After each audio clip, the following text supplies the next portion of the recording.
Hello friends, good morning all of you. ఈరోజు మనము ఎర్రన గురించి తెలుసుకుందాము. ఎర్రన గారు 1280 సంవత్సరంలో జన్మించారు, 1360 సంవత్సరంలో మరణించారు. ఈయన 14వ శతాబ్దానికి చెందినటువంటి వ్యక్తి. ఎర్రన గారి తల్లిదండ్రులు పోతాంబ, సూర్యనారాయణుడు. ఎర్రన గారి ఇంటి పేరు చెదలవాడ. ఎర్రపోత సూరి అని వాళ్ళ తాతగారి పేరు.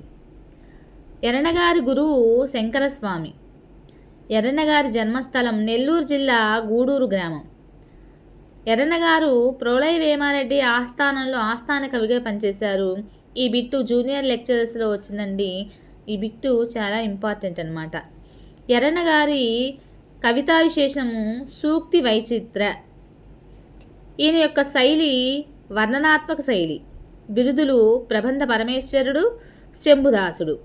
ఈయన యొక్క రచనలు రామాయణము మొదటి రచన ప్రోళయవేమునికి, హరివంశము రెండవ రచన ప్రోళయవేమునికి, అరణ్య పర్వశేషం మూడవ రచన రాజరాజ నరేంద్రునికి, నృసింహ పురాణం చివరి రచన అహోబిల నృసింహస్వామికి.